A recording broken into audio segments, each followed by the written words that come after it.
साथियों नमस्कार, मैं हूं मनोज अंतानी और आप देख रहे हैं बहुजन मीडिया। हमारे साथ आज पूर्व कैबिनेट मंत्री माननीय राज्यपाल गौतम जी हैं। एक विशेष मुद्दे पर आज दिल्ली में आज 14 जुलाई है, एक प्रेस विज्ञप्ति या प्रेस वार्ता चल रही है। 17 तारीख को पटना में एक विशाल कार्यक्रम है। मुद्दा है भारतीय बुद्ध विहारों पर हिंदुओं का कब्जा या दूसरी वर्ण व्यवस्था के लोगों का कब्जा।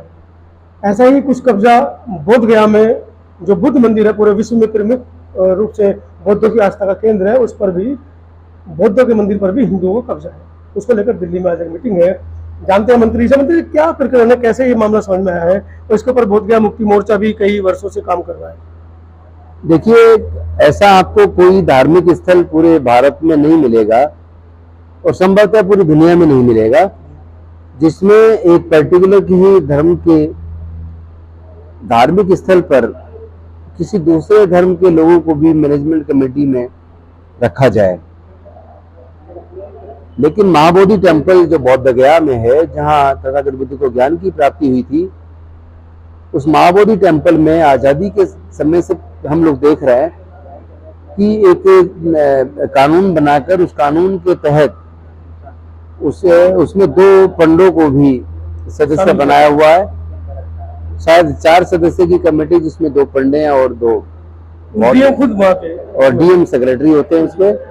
ऐसा पूरे भारत के अंदर एक अनोखा मैं आपको बताऊं, इसके ऊपर भंते सुरई ससई जी के नेतृत्व में कई बड़े प्रदर्शन दिल्ली के अंदर जंतर मंतर पर कम से कम अब से 25 साल पहले हुए हैं और हम लोग उसमें भंते जी के साथ में शामिल हुए हैं।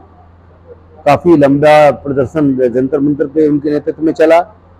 एक में तो उस वक्त लालू यादव भी आए थे जब जो मुख्यमंत्री थे बिहार के, लेकिन वो मसला अभी तक भी उसका हल नहीं निकला है।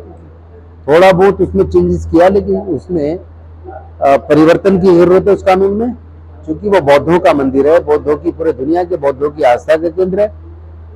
और जिस प्रकार अन्य धर्मों के धार्मिक स्थलों पर उस धर्म से अलग किसी अन्य को संचालन समिति में शामिल होने का लीगली अलाउड नहीं है, रिलीजियसली भी अलाउड नहीं करते हैं, तो फिर केवल बौद्धों के महाबोधि टेम्पल में क्यों? सरकार इस पर मौन क्यों है? पूरे दुनिया से बौद्ध धर्म को मानने वाले लोग महाबोधि टेम्पल आते हैं, लेकिन वहां जिस तरह अंधविश्वास पाखंड फैलाने वाले लोग जो अदर देन बुद्धिस्ट हैं, जो उसके अंदर बैठते हैं, तो इससे कहीं ना कहीं हमारे धर्म को हानि हो रही है। और सरकार तुरंत इस पे उस कानून को रिपील करे और उसमें केवल बौद्धों की ही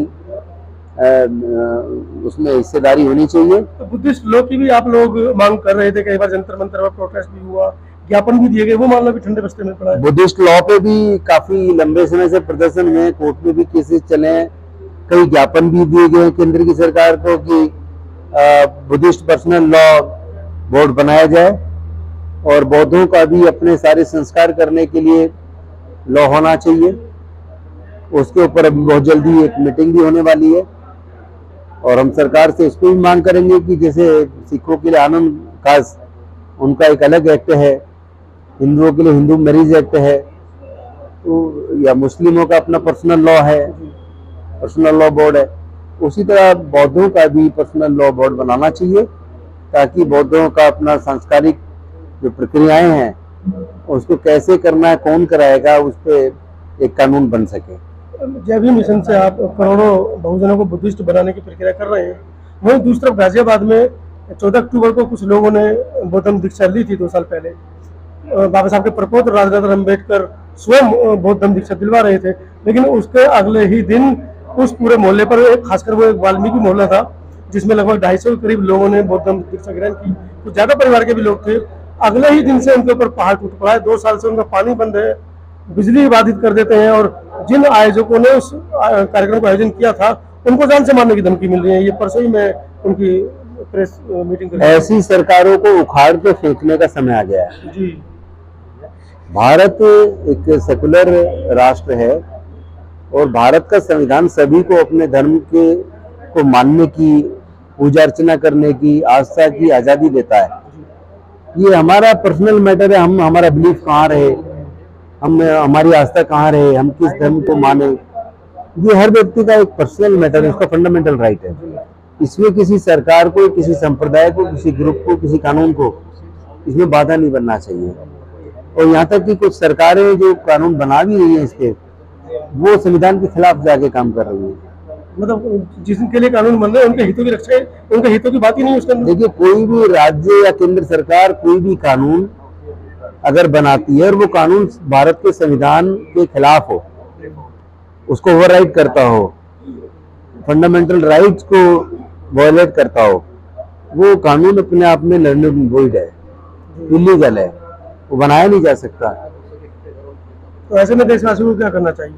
इसमें मैं ये कहना चाहता हूँ, देश के तमाम लोग जो न्याय पसंद लोग हैं, जो समता, स्वतंत्रता, बंधुता, न्याय में भरोसा करते हैं, वो लोग एकजुट हों और ऐसी सत्ताओं को उखाड़ के फेंके जो नफरत फैलाती है या नफरत फैलाने वालों को किसी न किसी रूप में संरक्षण देती है, और जो अपने नागरिकों को सुरक्षा नहीं दे सकती, उनको प्रताड़ित करने वालों को कहीं ना कहीं शेल्टर देती है, ऐसी सरकारों को उखाड़ के फेंकने की जरूरत है और अंधविश्वास, पाखंडबाज से बिल्कुल दूर होने की जरूरत है। शिक्षा में, मतलब पाठ्यक्रम में भी मैं आपके माध्यम से एक और आह्वान करना चाहता हूँ, और मैं चाहता हूँ वो पूरे देश के लोगों तक जाए।